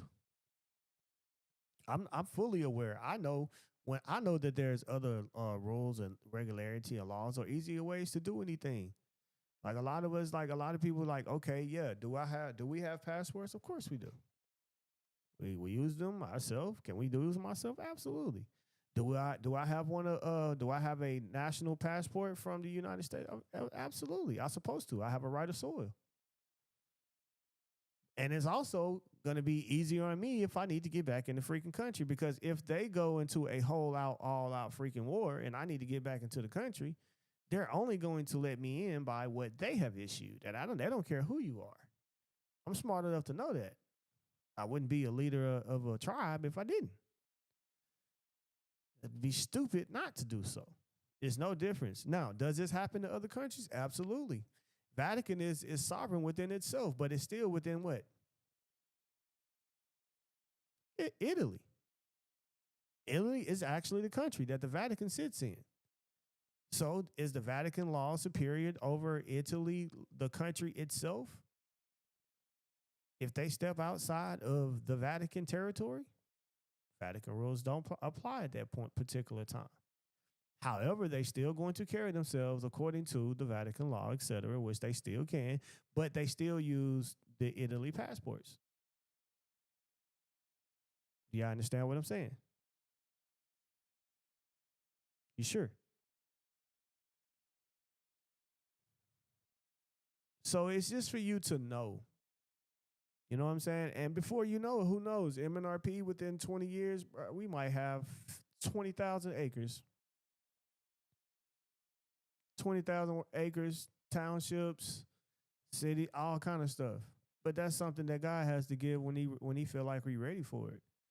But a lot of y'all try to jump in and think that you finna just go out here and, it takes time. Number one, to even get people on the same accord to set, because everybody right now, you don't even see yourself as that. We say, what's up, king? We say, what's up, queen? We say all this emperor. You say that shit, but you don't know what that shit look like. It takes obedience and structure to literally being able to fully execute and follow a law. It takes you being able to have to choose that even though this is your son and this is your daughter or whoever, the law come first. Even if and when they did wrong, you got to punish them, not as a father, but you got to punish them as the one who is the one who sits as a judge over the law, with the law, I mean. Yeah, you got to look at it from that perspective. And if you ain't willing to choose and deal with that and go to that light, then you're not ready. Because that's what it is. It don't mean that your child is favored. Nah, if they disobey the law, whatever, or do any form of betrayal act, they have to be punished just like any and everybody else. And if you ain't willing to do it to your own, then you ain't got to be worried about trying to do it to somebody else's. But you got to be built like that. Then you got to be built to where Christ said what? Those they said your mother basically or whatever was looking for you. He said, man, what'd he say? My mother, my brother, my sister, my people are those who follow what? My Father's law, right? Those who follow the law. So now, what that means is my family is those in MNRP with me. I got blood family, of course, but MNRP come first. A lot of y'all not ready for that. See what I'm saying? I have to choose this first because of the greater purpose and what we are actually doing. So, yeah, it might be some issues that's in my blood family that I can't attend to. I can't deal with. Because this comes first. You know what I'm saying? Now, is it ways that I can set it up to where I can? Absolutely. Yeah, whatever. But I still have to make sure the government still runs in government and continue to be government within us, because if I don't, it can't shut down. Government can't shut down. It has to continue to run. See, y'all say, "Oh, the federal government shut down." The federal government ain't the federal government is not the republics. The republic states still running. Just because they shouldn't having the federal government shut down, don't mean a damn thing about the Republic of Mississippi. It still got to run, right? And then also, government can't have what? No excuse. No such thing as "I'm sorry." It's the law. What the law say, and then there's punishment according to the situation. There's consequences. That's the difference, man. And when you start holding yourself to that higher standard and to operate and order in that, then you will see that light that you think that you in or you want to be in. When you say king, queen, God and goddesses, things of that nature, it's nothing to play with. It's really it's something that's for real, but you gotta want it. You gotta be able to learn to sit in the back seat sometimes. I'm the leader, but guess what? I don't mind sitting in the back. I tell them all the time, if you know how to do this and you know how to take, you go for it. Because the leader is only good as his surroundings. That's it. You're only good as those who are there to help counsel you. And if you don't got that around you, you ain't ready. It's greater to have wiser men around you than yourself. Always. But I'm saying all this because I say like our people like to talk in that light like we did, so we ready for that. And it's more to just picking up a flag and writing down something and writing down an affidavit. And it's a full livelihood. It's a full construct of sacrifice that you got to be willing to give to this call. Nothing is greater than the state. Nothing is greater than our cause and our vision to establish our state for ourselves. Because when I look back over history, even when I look at the Ottoman Empire, bro, they started out as a small, very small tribe. Small, very small. And end up literally becoming their own state and fully coming into a full empire. And that didn't happen with people selfishly choosing themselves and not fully obeying to the law. You know what I'm saying? It happened with people who obeyed the law. And when they did wrong, they accepted punishment according to the law that they agreed to follow. And they was just as willing to punish anybody else with the law when they catch them in wrong of it. So just remember, the same law you use against others can be used against you. If you are a person that goes out here and, you're breaking the law. But your rights are yours. They're yours to have. They're yours to exercise. If you choose not, you can never lose your rights. You just chose not to act upon it, which literally they'll say you waived it.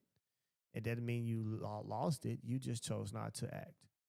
So do know those things, guys. I know y'all ain't had too many questions, but hope y'all enjoyed the conversation anyway. Been out here about an hour and 40 minutes, 30 minutes at max. So I'm not going to hold you guys up any longer. Let you guys continue your Saturday with your family. Enjoy. You know what I'm saying? Spread the wealth, spread the peace, spread the love, and teach them something, man. Teach them about their rights, something every day, just to make sure they got a full understanding of it.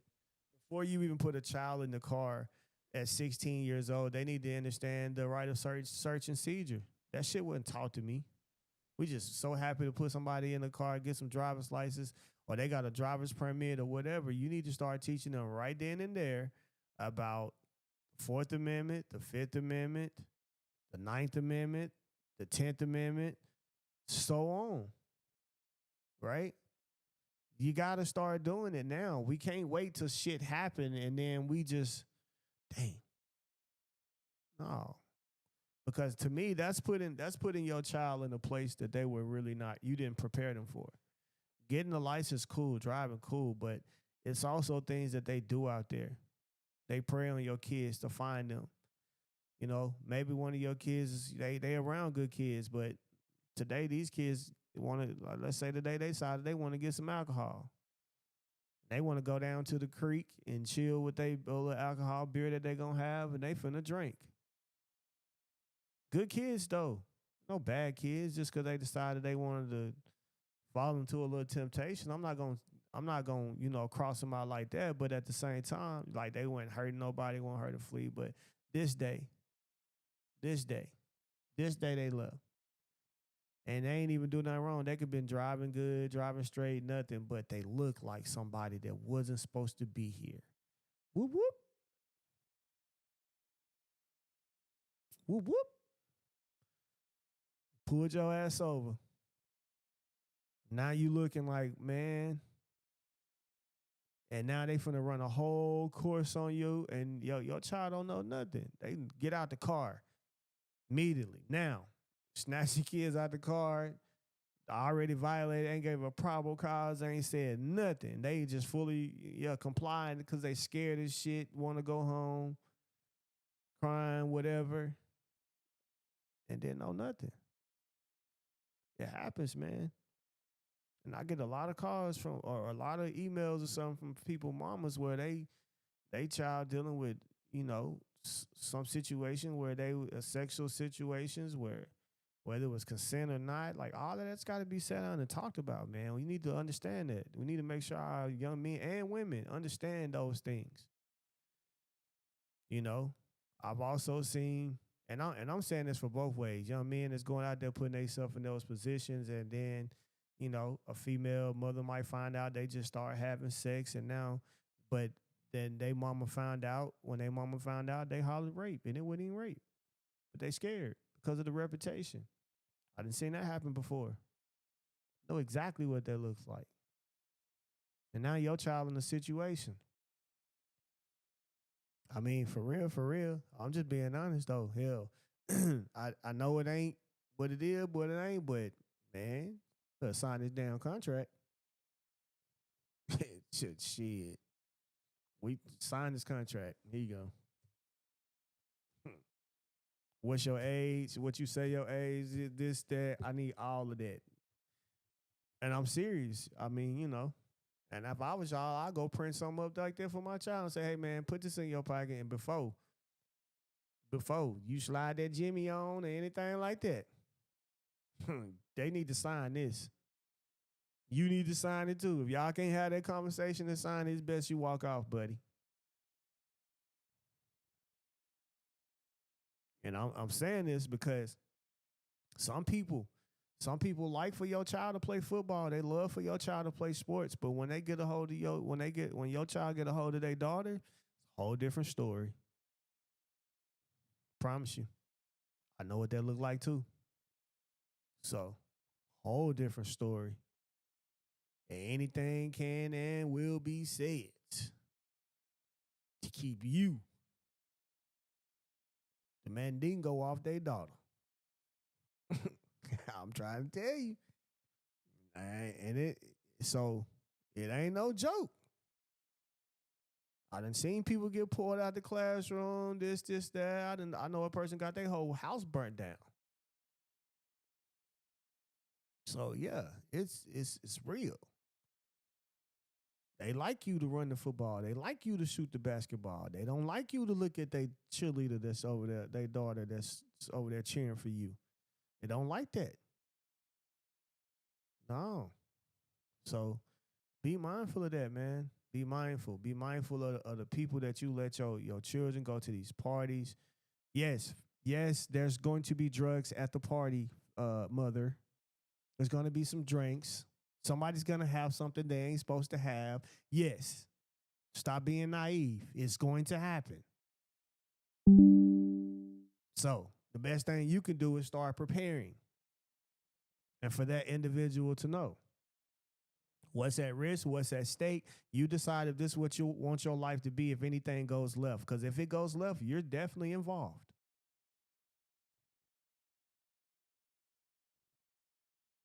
Those are real conversations that has to be had. Don't be afraid to have them. I promise you it'll save a life. It'll save us from a situation. Hey, and it's okay to walk home. If there's any children on here listening now, it's okay to go home. I promise. Man, it'll be another party. It'll be another day. It'll be another girl. It'll be another dude. It'll be another whatever. I promise. They ain't going nowhere. I'm 38, and parties ain't going nowhere, guys. They still here. I can still get up and go to a party right now. But if you in a situation where it look like it's gonna cause you that you know you don't want your folks to know, or you don't want to be caught in the act of doing it, then it's time to go home. Make that decision, because everybody I have a question. everybody don't get away. What's up? So my other daughter, because my other daughter's at home, she's 17, and we took this class together. My other one, she's in college, and she had posted on her Snapchat something about Jack Daniels. So I text her and I was like, "Why are you posting on here that you got Jack Daniels in your dorm room?" And correct me if I'm wrong, Eric. If their RA go in there and there's a room full of minors, don't they get in trouble and lose scholarships and stuff? Yeah, they'll lose whatever. If they ain't supposed to have no alcohol on the premises, they can be punished for some certain type of way. And yeah, for sure. But they gonna make them tell who got that, who got you this. Yeah, because none of them are 21. They're all 18. Who got you this? You know. And I know what that look like. Trust me, I done been, snuck the alcohol in the dorm rooms and all of that. That we got caught. It was over with, going home. Shoot. I done tried to have the little weed in the dorm rooms. They bringing the dogs too. They sniffing. You call this over with. You're going home and to jail.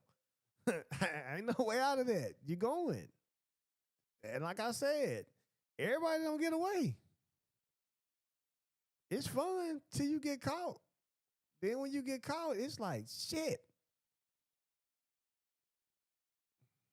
Yeah. So don't just stay away, man. Stay away. Stay away. Then you gotta be careful. You got people that, you know, like I'm just saying this, like, especially if you know your child is capable of whatever. Like, okay, if they doing if y'all got Jack Daniels, and it's just being real. So, mom, instead of you neglecting the fact, not neglecting, I ain't mean to use that word. Forgive me. Instead of you not like you want to move away from saying that, okay, let's just go ahead and assume they drank. So now, since they drank, we need to talk about people putting shit in your drink. We need to make sure you understand you don't leave your drink there. You take your drink to the bathroom. You need to know how to take your hand and cover up your cup at all times. If you're drinking beer or bottles, you put your thumb into the hole at all times, and you keep it there until you're ready to drink. It's rules. I don't care how good of a friend you think somebody is. Don't leave your shit there. Take it with you. If anything, if you feel like you got to leave it there, you come back, you pour it out, order another drink.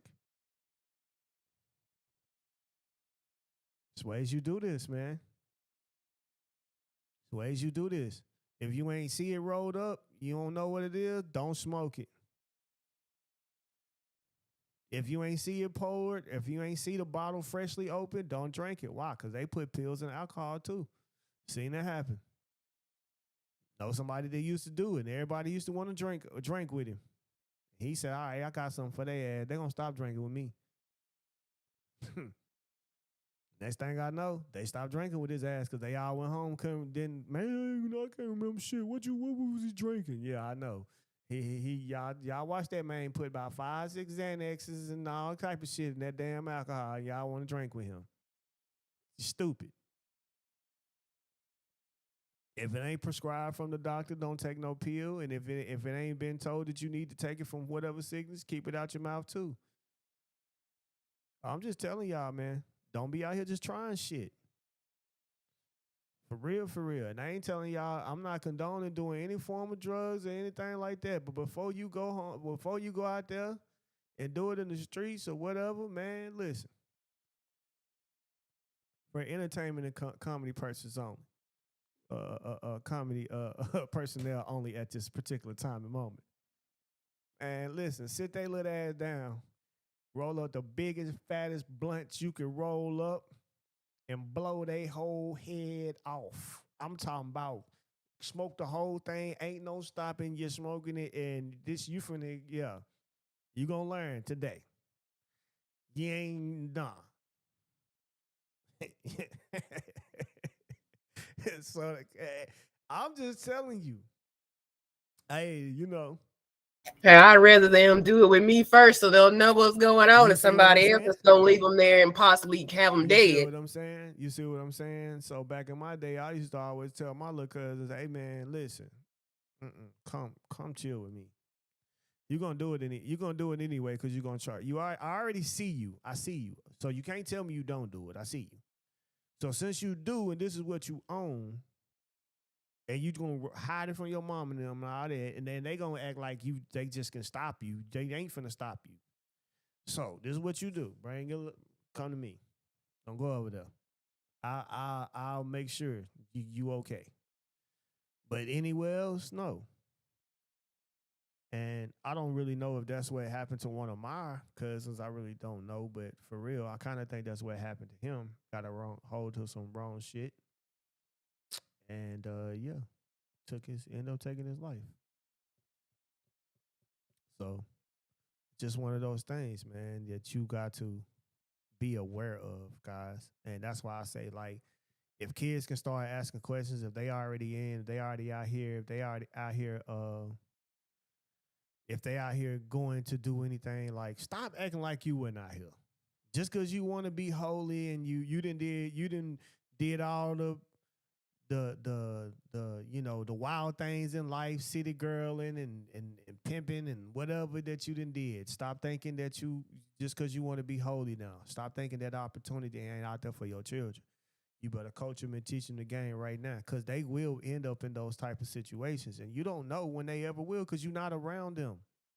My mama thought I had a lot of great friends that was great people. That was crazy as shit. You shouldn't let me go over there. They just knew how to be good at school. Yeah.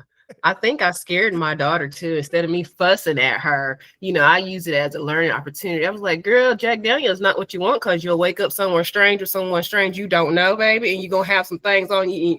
Honey, I've been with Jack, and Jack wasn't nice to me, baby. That's how I got you. Hey, that's true. You might as well spill it like that, though.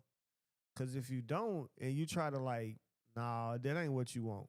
This ain't what you need to do. And if you drinking anywhere, call me and be straight up G with me. Let me know you drinking. I'm gonna come get you.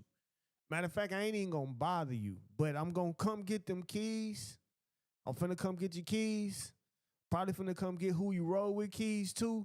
And y'all I'm gonna stay right around the area. Just call me when you ready to go. But I promise you, when we get home, I'm gonna wake your ass up at 7 o'clock in the morning. I'm waking you up 7 on the dot. Right after I know you just throwed up all night. Waking you up 7, bucket full of water. Up. Eating some bread. Yeah, we bringing all type of food in there. We finna sit down. You finna eat. You finna hydrate your body. We're gonna get up. I'm gonna play the music loud. I'm finna do all of that. You gonna remember, because this what it gonna be like every time you come home like this. So now you gonna know, I don't need to go home. I don't need to get this messed up, because now people start treating being drunk like it's one of those things, and it's like, nah, you gotta know a limit. Like, a buzz is a buzz. Feel whatever, but don't get to a limit where you out your body and you ain't got no control. When you get like that, that's over with. And then you're gonna realize people only 2 people gonna like to be in. You got people that's gonna like to be around you because they can take advantage of you. Then you just gonna like people. It's gonna be people that just don't like you because of you. You like that. You too out your body. You too much. Those that like you, they like you because they get to take advantage of you. They're gonna make you do more crazier stuff. They're gonna do this or you, whatever. But when you don't let yourself get there, then you know. And if possible, man, bring your own. Take your own stuff. Real talk. Take your own shit. For real. Don't get drunk and have to go to work the next morning talking about you got a migraine and this, that, and hungover, baby. They expect to see you. Gotta go to work. You know what I'm saying? That's why I say you getting up at 7 o'clock in the morning. We getting up early. finna do something. Cause you need to know if you're gonna do this, it's days you gotta get up and still go. So I'm gonna show you what that look like and feel like. Now you need to decide. This still what you wanna do?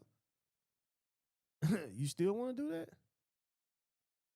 Yeah. So, you know, be mindful, man. Speak to our children, our young men. Speak to them. You know, they'll hear you. They'll listen. It'll help. It'll be even better if you just be more real about the situation instead of feeling like you got to be macho man about it or whatever. Nah, be real. Let them know the consequences. Let them know the situations. You get one get out of jail free card. After that, you sitting your ass in there. Straight up. You got to know what you going through.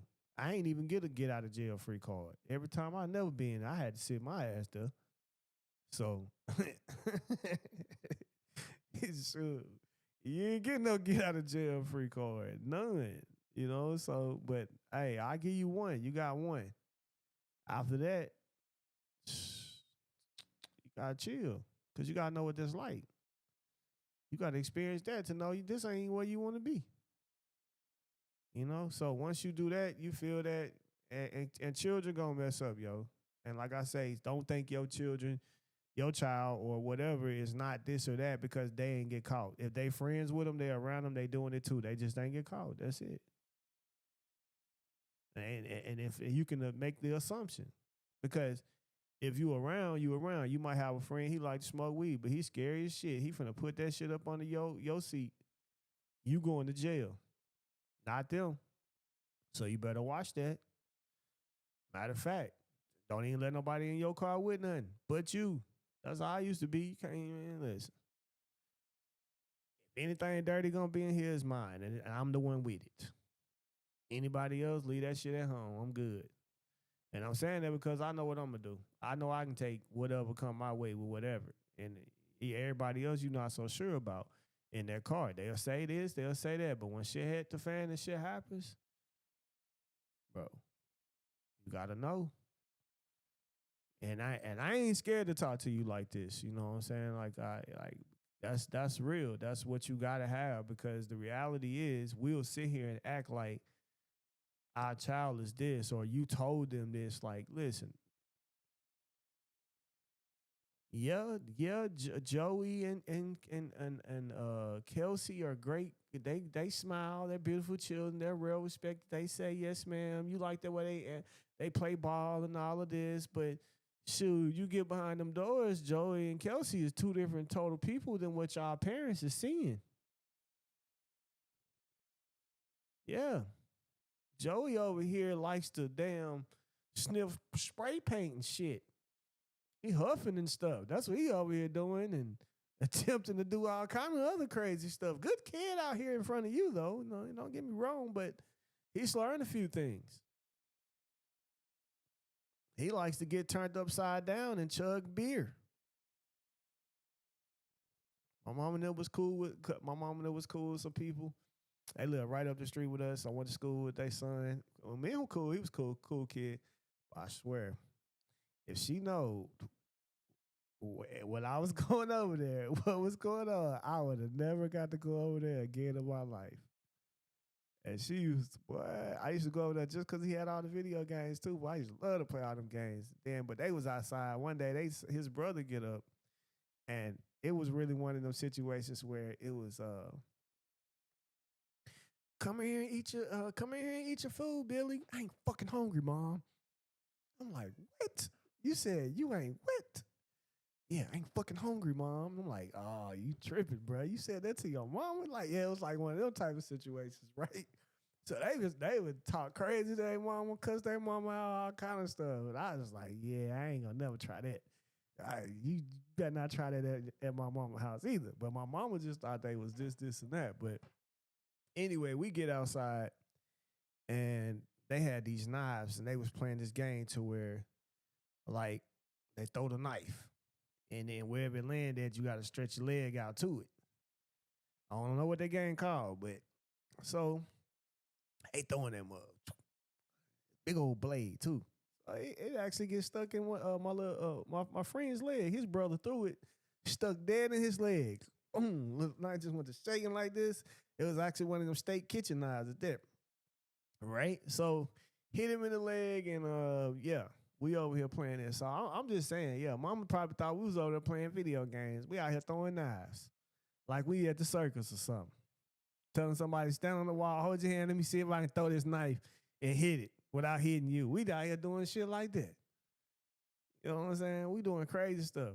We out here riding on it. You see, mama don't know. They had me in the back of the truck. We at the red light. Every red light we get out, we used to do the Chinese fire drill. And you just hop out and you got to run around the car and you got to get back in before they take off. And guess what? They going to take off. You might get your ass drugged a couple feet. You better get in. Yeah, mom, we was out there doing crazy. You shouldn't have had me around their ass at all. But this is what I'm telling y'all, though. So you can't be naive. You can't. Don't. And I was a PK, if that makes it any worse.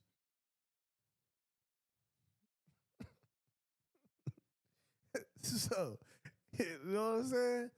Real talk. Here I am, yeah. I'm out here with them. We out here wilding. We out here wilding hard. And then don't even know. Half the time, mama, we wouldn't even stay in there. We was going to go stay over his brother's house.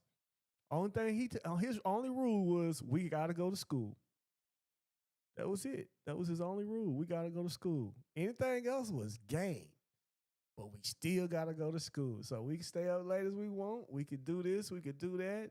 But the whole time, and I'm just saying that. So don't think that your kids are not out there in situations that you wouldn't think. So the best thing to do is talk and prepare them.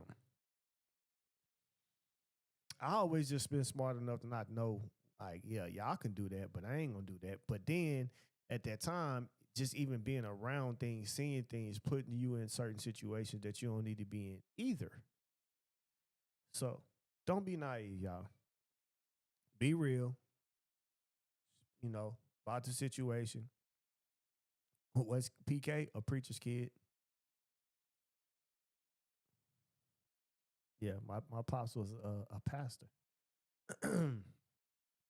Yep, all since I was born until he passed. He was a pastor before I was born. But his whole life that I have known him, he was a pastor of a church. Actually, my whole family is kind of like that. Uncles, aunties, cousins, my brother.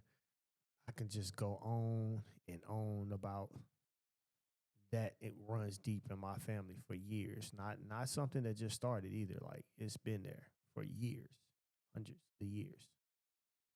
So, but it's just one of those things that, again, don't think. And I come from that type of family, and there's still a lot of trauma in our families like that as well too. So don't think for real. Do not think that is not what you guys think it is. Children are put in a lot of situations, temptations, all kind of stuff. I never thought that. I tell you a situation 2 years ago. Situation I had with my my daughter, my youngest daughter, just got to school, met a little friend, and next thing I know, the type of messages her and the little girl was sending her was super inappropriate. So I told her mom, I was like, hey, yo, they got y'all, you got your mama phone. How do they not know what you over here doing? You know what I'm saying? Like, how they don't know? And so we actually had to have a conversation, sit down, whatever, and say, and it kind of went from there. And I was like, the little girl popped up again one day. So I was waiting on going to school, and I was gonna wait to see the daddy. I was just like finna let his ass know, like, look, spoke to the mama. Now I'm telling you, get your shit in order. I said I'm telling you because you need to do something about it. But I said somebody else would probably been and called the police on y'all ass, and y'all probably got y'all whole family dismantled. Seriously. So to somebody that's trying to tell you and help you, you need to fix that shit, bro. Find out what it is And then not only that, why is your little girl even doing this type of shit? So you might need to investigate in your family. Maybe somebody's doing something to her that you don't know about. A motherfucker, maybe it's even you.